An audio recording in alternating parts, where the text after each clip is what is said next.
Good evening and thanks for joining us. A scathing report on City of Lloydminster operations has been made public tonight. Council bringing in George Cuff to conduct a governance audit, looking for guidance on how to move forward. What he found can only be described as unstable. City Hall reporter Adam McVicker has more on what this report has brought to light. The current situation is not healthy, nor is it stable. This from George Cuff, the main supervisor behind the governance audit. We take our employees seriously and we take their voices seriously. In anonymous surveys conducted in the audit, council saying administration, quote, appears reluctant to keep council well informed. The level of disrespect is telling and the communication needs improving. In a similar survey, staff see council as being more combative and challenging, their focus being too operational, and there's a low level of tolerance for mistakes. The audit revealing a rift between council and administration stemming back to the election campaign, where many candidates ran with a clean house mentality. That's left staff concerned about their jobs. City Council is not here to clean house. What we're here to do is ensure that the direction that we've been given by the voters to ensure that city services are delivered. The report also reveals an environment where council fears manipulation by administration and responds with frustration. We need to do a better job of ensuring that we give very clear and concise direction. It also outlines a disorganized administration structure tailored for senior staff to make most decisions without reference to council. Does this management philosophy serve the best interests of the city of Lloydminster? In our opinion, no. Much of this confusion sits around the city's lack of policies, which is contributing to a lack of direction and a backlog within City Hall. Now, a lot of the information included in this report resulted in the firing of City Manager Glenn Carroll, although any further advice on personnel or staffing matters is confidential and it was not included in this report. What was included in this report is 16 recommendations for council moving forward. The recommendations include a move to a committee system to address policy backlogs, a full review of the organizational, management, and salary structure within City Hall, and that council authorize an in-depth investigation into the city's actions and decisions over the last 7 years, including expense accounts, staffing decisions like contracts and promotions, and expenditures without council approval. At the end of the day, working with administration, there will be some implementation. How soon and how fast, that's to be determined by council. The audit report will be in front of council on Monday. Adam McVicker, Newcap News. While Lloydminster City Council is accepting an award on behalf of the border city for efforts put forward during the Fort McMurray fires. Angie Mellon with the details. It's been almost 1 year since a devastating wildfire tore through Fort McMurray, forcing 80,000 residents to be evacuated from their homes. For many, homes they'd never return to. During the same time, communities across Alberta stepped up to help, including Lloydminster, which is being recognized by Wood Buffalo for their efforts. It is a pleasure, again, on our behalf to say thank you to everyone for everything that they did for us. And we hope that when they see this image that they will reflect on that kind generosity that they had. This was received on behalf of everyone in the city of Lloydminster for their support. I think that the community, as like I say, recall very vividly the number of organizations and individuals that just literally stepped up. It was a city-wide effort to provide as much as possible to Fort McMurray. Hotels offering free rooms and residents donating food and clothing. Speaks so much to our city that we have a city that really has big hearts and people step up and donate and support where they get the opportunity. Almost 1 year later, Fort McMurray is still in the rebuilding phase, but is looking forward to what spring will bring. We're nowhere near where we want to be. So when I look at this spring, this is the season that gives us incredible construction opportunity. And we're certainly hoping of the 2,500 or so units that were lost that people lived in, that we'll be able to make great strides in getting many of those back. Angie Mellon, Newcap News. Students from across the Lloydminster region have a clearer idea of where their food comes from after attending Ag Education Day. Brian Lentz has more on their up-close experience with agriculture. From petting sheep to seeing the source of eggs in the grocery store, 1,500 grade 1 and 2 students had a first-hand experience of agriculture at the Lloydminster exhibition. I've never seen actual little baby sheep up close before. Others discovered a new favorite pet. The horses are my favorite animal too. So when you go home, are you going to tell your parents that you should get some horses? No. Organizers say the Egg Education Day is a chance for everyone to learn something new.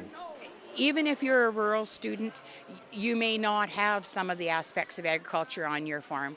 And there's lots of kids that don't have a grandma and grandpa that have a farm anymore.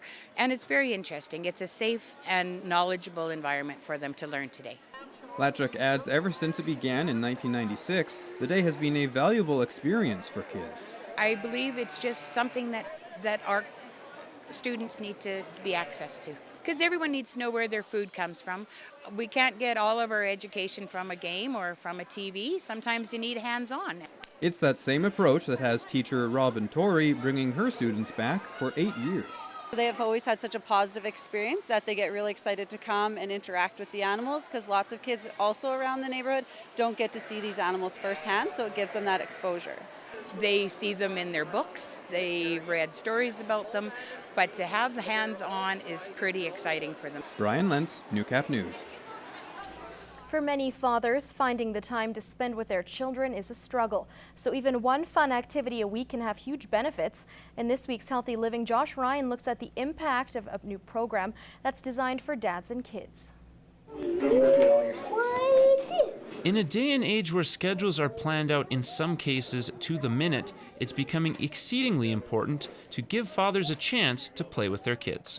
Just spending that time together and really creating that bond is benefit for all parties in a relationship. Midwest Family Connection's new program, Dadder-Day Nights, runs once a month with different activities to substitute for crafts. This month's feature, tinkering with old electronics. Some DVD players, VHS, old speakers, we have a Walkman in there.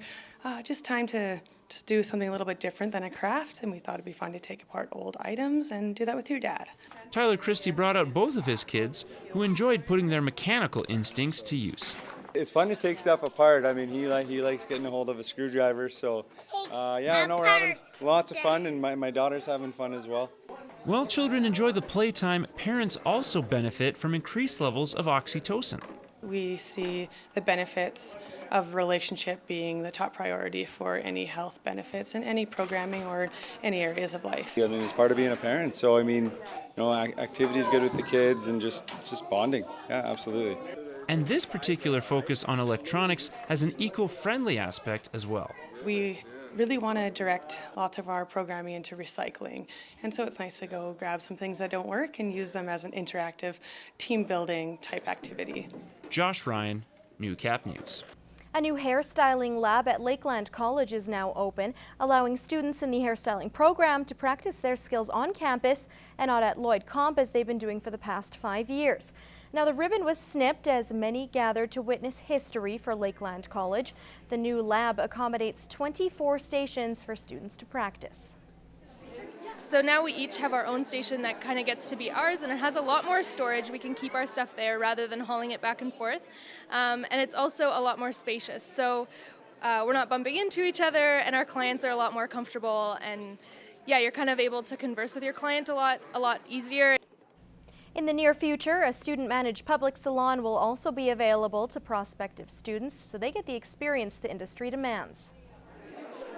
It definitely expands our abilities and our opportunities with the type of people that we can accommodate, the amount of people, and yeah, just the business side of things that we didn't really get to experience. I think it's a great opportunity for students in rural setting around Lloydminster to come and take this program. Otherwise, they would have typically gone to a larger centre, such as Edmonton or Saskatoon, and taken it in a private college. Before, no one, a lot of students didn't even know that there was a hairstyling program, so now we get to be a part of the school.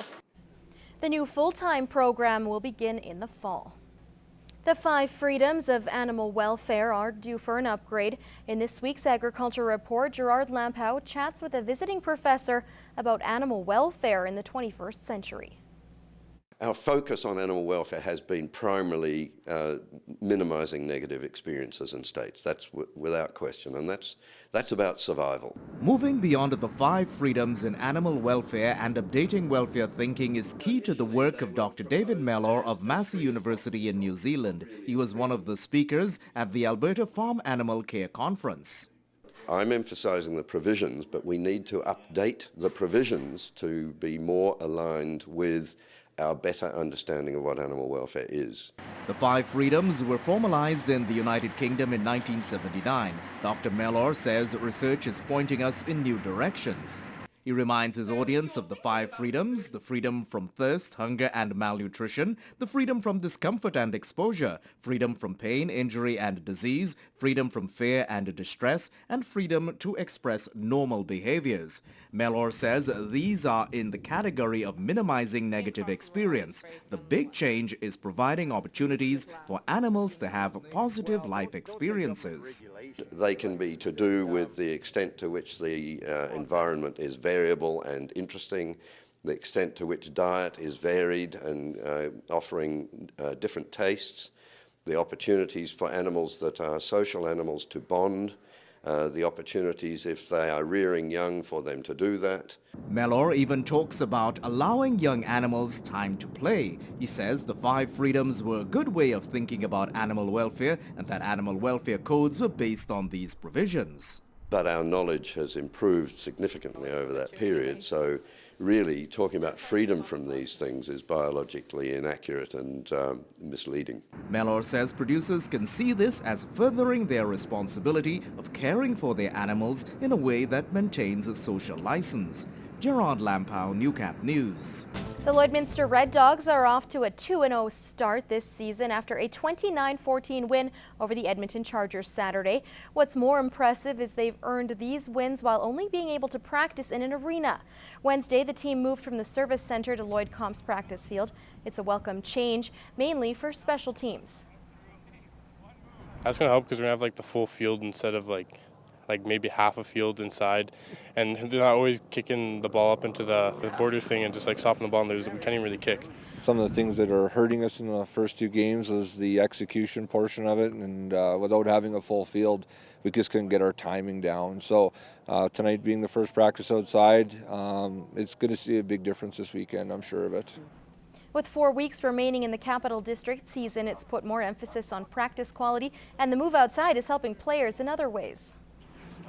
Every practice is so crucial now. So this week we got 2 practices, but they're both going to be outside. Plus you can just see the spirits of the kids tonight. They actually enjoy being out here, and they land. They're not hurting. You know, it's even the tackling or tripping or falling. You know, everybody's cringing and worried that they're going to hurt themselves. So being out here, it makes that. So you're going to see more effort by the kids and trying harder and harder. The Red Dogs will use Lloyd Comp's practice field until Rod Kirby Field is completely dry, giving the team its first opportunity to be back in its clubhouse.